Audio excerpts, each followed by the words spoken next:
Pagi ini kami berada kembali di pabrik penampungan porang, dan pagi ini kami kedatangan tamu dari Madiun dan dari Makassar, di mana mereka berdua akan berdiskusi tentang pengolahan tepung porang yang akan dijadikan komoditi bahan pangan. Apa yang akan didiskusikan dan juga bagaimana, nanti kita akan wawancara mereka untuk hal ini. Ikuti perjalanan dan liputan kami pagi ini bersama tim inspirasi kita. Nah, kami ada tamu dari Makassar, Om, ya, sama Madiun. Boleh tahu namanya, Pak? Oke, nama saya Ibnu Tanjung, sang penakluk porang dari Makassar. So, saat ini kita berada di Madiun bersama SMK Model 1 PGRI Mejayan. Ini beliaunya ya. Oke. Nah, ini kedatangan ke pabrik penampungan porang ada maksud dan tujuan apa, Om? Boleh tahu? Alhamdulillah, maksud yang utama yang jelas porang akan kita kombinasikan dengan makanan tradisional setempat, Paring, Madiun, Kediri, bahkan Nusantara. Okay. Kemudian yang kedua akan mengaktifkan kembali, insya Allah, pabrik yang di Perhutani 2 ini.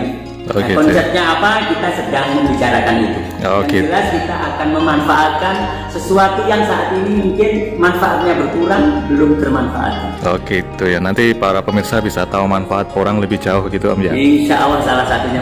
Oke, nanti kami wawancarai kembali nanti, Om, ya. Oke, silakan. Kalau tidak diaktifkan kan memang. Nah, nanti bagian siapa yang mengaktifkan, berarti siapa yang mempunyai sebuah di situ istilahnya menguasai segala macam, ya silakan saja. Kami dengan petani yang kami bawa silakan senang. Iya. Jadi nanti tim budidaya, konsentrasi di budidaya, tim dipabrikan, konsentrasi di pabrikan. Masih saya sampai hari ini saya kan istilahnya belum menemukan orang yang tingkat seriusnya itu. Sebelum itu nanti kita membuat proposal, dengan tujuan ya kerjasama itu, Pak. Kalau untuk yang lain kan sepertinya Perhutani tidak seperti itu.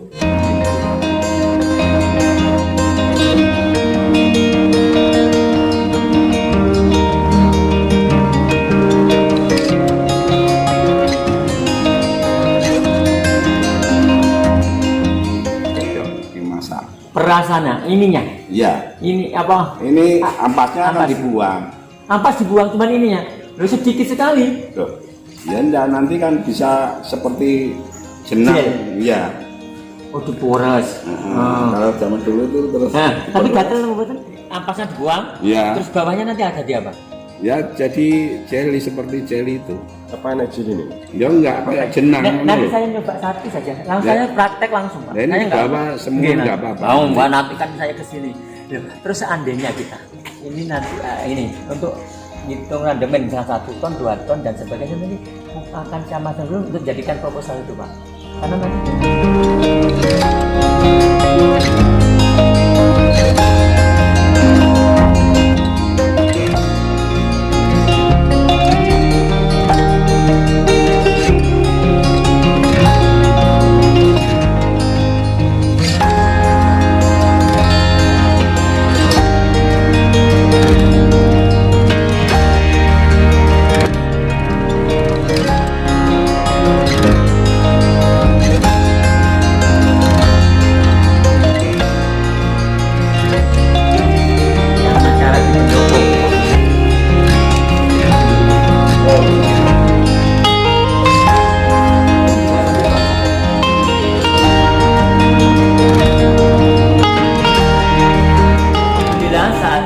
pagi ini saya berada di daerah Kabupaten Kediri, so ingin mengaktifkan kembali kepada kawan-kawan pecinta, pegiat, pengusaha porang.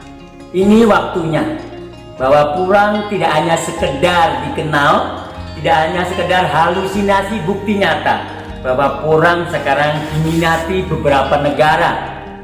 insya Allah tahun 2020 hingga tahun 2021 ini sudah 20 negara yang menginginkan porang dari Indonesia. Masya Allah, saya tunggu kehadirannya kawan-kawan di Hotel Ibis Surabaya. Untuk apa? Ini sinergi yang tepat, di mana ada peralatan yang lengkap hingga kita memanfaatkan betul-betul porang, betul-betul dimanfaatkan oleh orang Indonesia. Tidak usah menunggu lagi di luar-luar, kita bisa manfaatkan. Insya Allah dengan porang, glukomanannya yang ada kita manfaatkan untuk kesehatan bangsa Indonesia. Kembali saya beserta Bapak Kasim, Bapak Nur Khalim, Bapak Adi mengharapkan pengusaha-pengusaha yang sangat bersinergi sekali dengan keberadaan porang. Insya Allah alatnya mumpuni. Insya Allah berkisar dalam satu hari kapasitasnya 8 ton. Bagi para investor datang di hari H tanggal 29 di Hotel Ibis Surabaya. Insya Allah berkah untuk semuanya, tidak hanya petaninya, pengusahanya, bahkan karyawan-karyawan di sini insya Allah terangkat dengan keberadaan porang. Terima kasih.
Selamat pagi Bapak. Selamat pagi. Boleh perkenalkan nama dan dari mana Pak? Baik, saya Sampun Hadam, Kepala SMK Model PGRI 1 Mejayan di Madiun. Oh gitu ya. Ya. Terus kedatangan hari ini dalam rangka apa Pak? Boleh tahu? Kami saat ini membangun komunitas yang namanya CCLE, Center of Creativity and Life Skill Education. Komunitas kami itu terdiri dari SMK-SMK seluruh Indonesia. Kenapa saya membangun komunitas SMK? Karena pertama, saya harus membangun komunitas pasar sebelum saya masuk pada produksi. Nah, kenapa saya membangun komunitas SMK? Karena saya ingin bahwa anak-anak SMK yang boleh dikatakan generasi milenial ini harus menjadi perhatian dengan orang kalungan pacul itulah. Itu tidak boleh. Kita ingin mencoba untuk membuat bahwa pertanian itu adalah anak-anak milenial. Oleh karena itu, konsep yang kita bangun itu adalah membangun pasar. Kami ada komunitas 172 SMK seluruh Indonesia sampai di Medan, kemudian di Pontianak, yang harapannya ini menjadi bagian daripada membangun pasar dulu. Setelah membangun pasar, maka jaringan membangun pasar ini yang sekarang ini sudah kami bentuk, baru kemudian kita isi bahwa pasar itu akan diisi apa. Nah, saya saat ini concern di bidang pertanian, khususnya adalah porang. Loh, kenapa saya concern di bidang porang? Pertama, kita prihatin kalau kemudian Indonesia harus ekspor beras. Padahal kita punya lahan pertanian, lahan perhutani yang sangat luar biasa yang bisa dilakukan tupang sari dan tidak perlu investasi tanah, cukup kerjasama dengan perhutani. Ini artinya akan merupakan potensi yang luar biasa yang bisa kita lakukan, bahwa 70% masyarakat kita itu sebenarnya ada di pedesaan, ada di pinggir-pinggir di desa dan pinggir hutan. Nah, ini merupakan satu potensi yang luar biasa. Tetapi bagaimana kemudian anak-anak milenial ini kemudian terpanggil dengan pertanian? Maka saya tidak mendidik anak-anak ini untuk bertani porang dulu, tapi saya mendidik pasar dulu. Karena dengan pasar mereka akan tahu tentang uang, Dengan uang maka kemudian berbicara tentang pasokan. Kalau berbicara pasokan berarti kita berbicara proses produksi.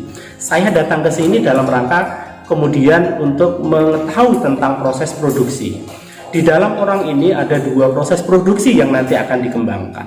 Proses produksi yang selama ini ada dari salah satu produk yang ada di Porang.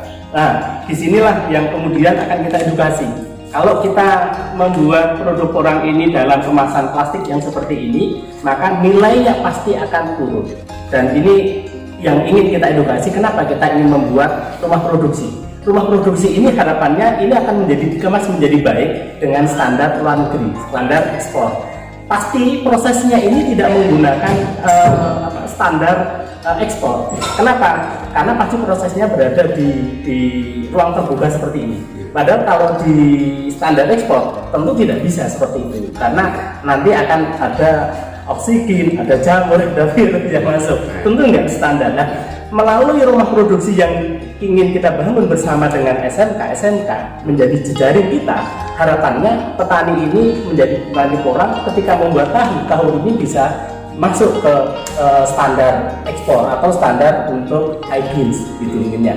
Itu yang ingin kita, baik dari sisi ruang, alat maupun dari sisi kemasan. Kemasannya itu menjadi kemasan yang benar-benar hygiene, proses produksinya hygiene, dikerjakan oleh tenaga kerja yang memakai safety, keamanan yang sesuai dengan standar hygiene. Itu yang ingin kita bangun. Ya, maka kita ingin membuat Istana Porang bersama dengan para petani Porang dan SMK. Ya, pemirsa, diskusi yang dilakukan oleh penggiat Porang baik dari Kediri maupun Madiun dan juga dari penakluk Porang. Nah, ini yang menjadi sesuatu. Nah, ini dari Tulungagung, Pak Nur Kalim. Oh, ini lagi rapat tentang pengembangan dari tepung Porang. Ini Pak Tawar. Nah, ini. Itu tahu Porang ya Pak? Ya, ini yang akan menjadi UMKM. Wah, mantap. Ini Tahu Porang. Porang bakso.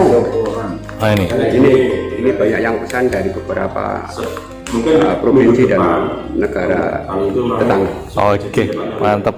Jadi pengembangannya luar biasa nanti ya. Ada lagi sate. Sate Porang. Sate Porang. Nah, Nanti bakso kami tunjukkan.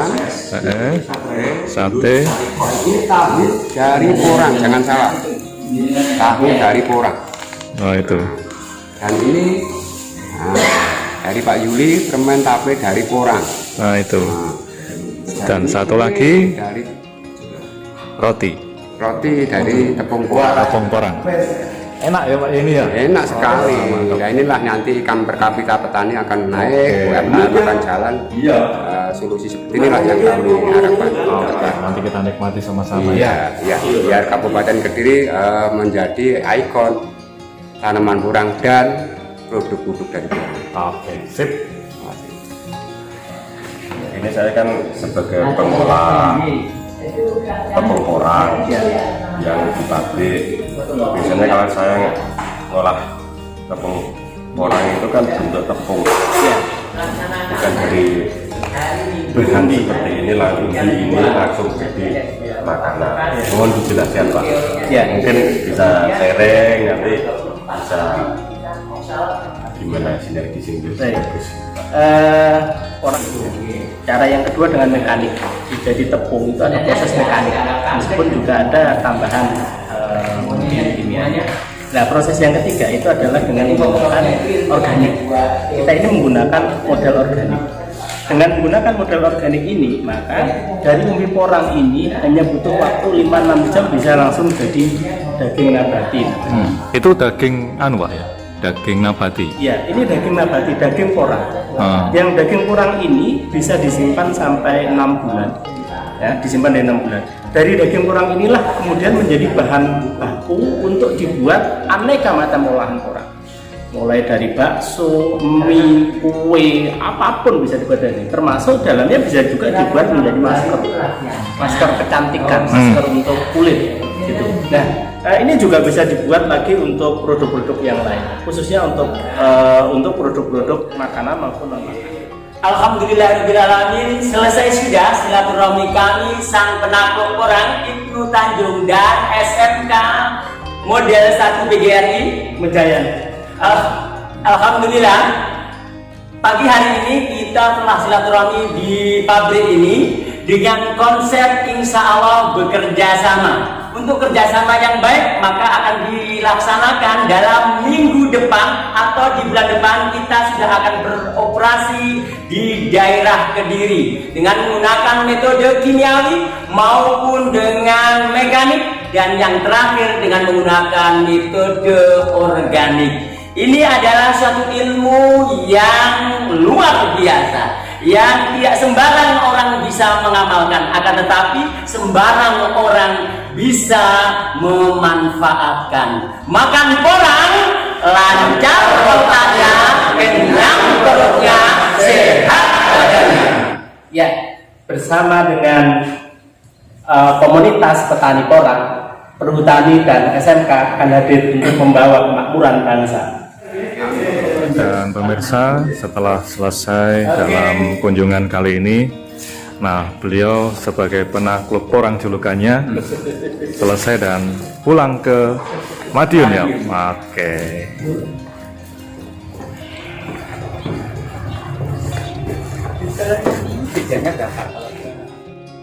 Demikian liputan kami bersama dengan petani porang dan juga penakluk porang. Semoga tayangan ini bermanfaat bagi kita semua, dan semoga tayangan ini bisa memberikan gambaran semangat kita untuk berbudidaya porang. Sekian, salam inspirasi.